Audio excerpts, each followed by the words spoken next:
नमस्कार। देखिए, शेयर बाजार से पैसा कमाना है तो दो रास्ते साफ साफ नजर आते हैं।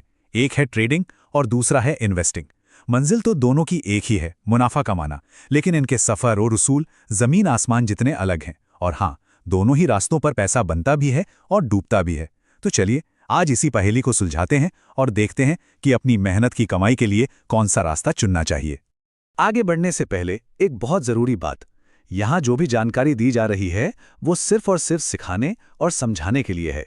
इसे किसी भी तरह की फाइनेंशियल एडवाइस बिल्कुल ना समझा जाए। और हाँ, हमेशा याद रखें, बाजार में हर कदम पर रिस्क यानी जोखिम जुड़ा होता है। तो फिर असली सवाल यही उठता है कि आखिर सही रास्ता है कौन सा? क्या वो रास्ता जिस पर वॉरेन बफे जैसे दिग्गज चलते हैं, या फिर वो रास्ता जो तेज तर्रार ट्रेडर्स अपनाते हैं, जो हर दिन हर घंटे बाजार से मुनाफा निकालने की फिराक में रहते हैं? चलिए दोनों को जरा करीब से समझते हैं।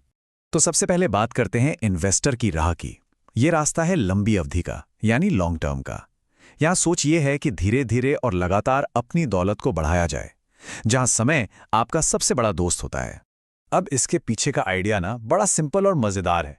एक आम सोच है कि जैसे जैसे दुनिया तरक्की करेगी, अच्छी कंपनियां भी तरक्की करेंगी और शेयर बाजार को तो आखिरकार ऊपर ही जाना है। तो बस अच्छी कंपनियों के शेयर खरीदो और होल्ड करो। सुनने में तो काफी आसान लगता है ना? लेकिन यहीं पर आकर ज्यादातर लोग एक बहुत बड़ी मनोवैज्ञानिक गलती कर जाते हैं।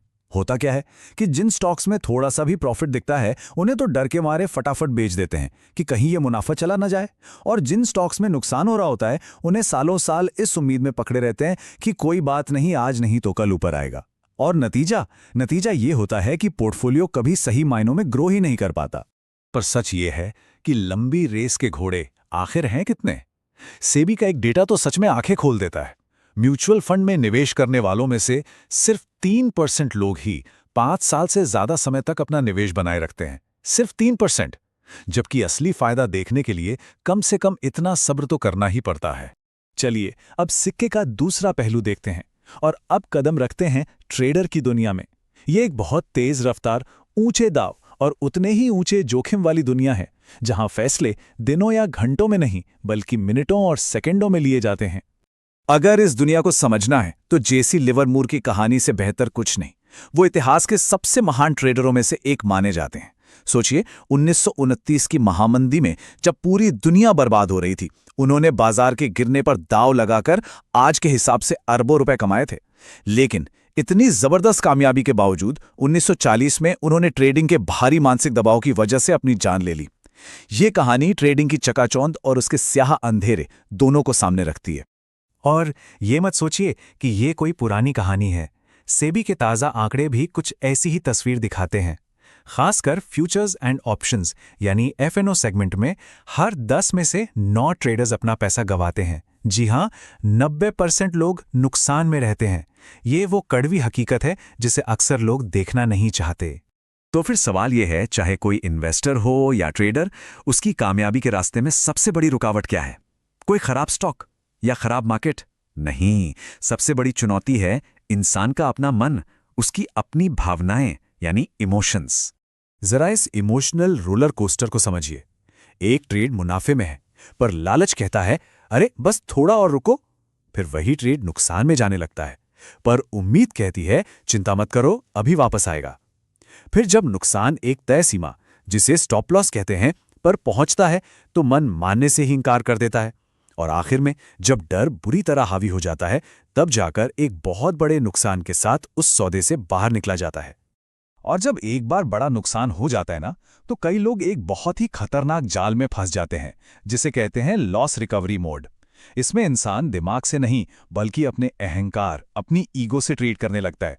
उसका एक ही मकसद होता है, बाजार से अपना पैसा वापस लेना।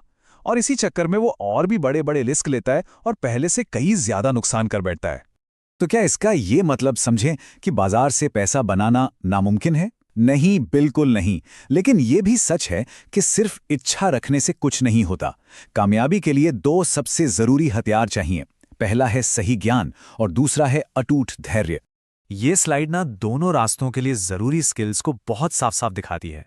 एक अच्छा इन्वेस्टर बनने के लिए आपको फंडामेंटल एनालिसिस में माहिर होना होगा, यानी कंपनी की बैलेंस शीट पढ़ना, उसके पी, आरओसी जैसे रेशियो समझना, और इन सबसे बढ़कर जो गुण चाहिए वो है धैर्य। वहीं एक कामयाब ट्रेडर बनने के लिए टेक्निकल एनालिसिस यानी चार्ट्स और प्राइस एक्शन को समझना होगा, और जो सबसे बड़ा गुण चाहिए वो है अनुशासन। और आखिर में सारी बात आकर एक ही चीज पर टिकती है, जिसे वॉरेन बफेट ने बहुत खूबसूरती से कहा है, शेयर बाजार एक ऐसी मशीन है जो बेसब्र लोगों से पैसा लेकर सब्र करने वाले लोगों की जेब में डाल देती है। रास्ता कोई भी हो, सब्र के बिना मंजिल तक पहुंचना लगभग नामुमकिन है। तो अब तक हमने दोनों रास्तों, उनके जोखिमों और कामयाबी के मंत्रों को समझ लिया है। तो अब समय है ये परखने का कि इस पूरी चर्चा से सबसे जरूरी बातें कितनी याद रहीं। तैयार हैं? चलिए एक छोटा सा नॉलेज चेक करते हैं। पहला सवाल, सेबी के डेटा के मुताबिक एफएनओ सेगमेंट में कितने ट्रेडर्स को नुकसान होता है? सोचिए जरा। और सही जवाब है सी, 10 में से 9। चलिए अगला सवाल, एक इन्वेस्टर को सबसे ज्यादा किस स्किल में महारत हासिल करनी चाहिए? थोड़ा सोचिए। बिल्कुल सही, इसका जवाब है डी, फंडामेंटल एनालिसिस। तीसरा सवाल, जेसी लिवरमूर की कहानी किस खास खतरे के बारे में हमें चेतावनी देती है? याद करने की कोशिश कीजिए। इसका सही जवाब है बी, ट्रेडिंग का मनोवैज्ञानिक दबाव।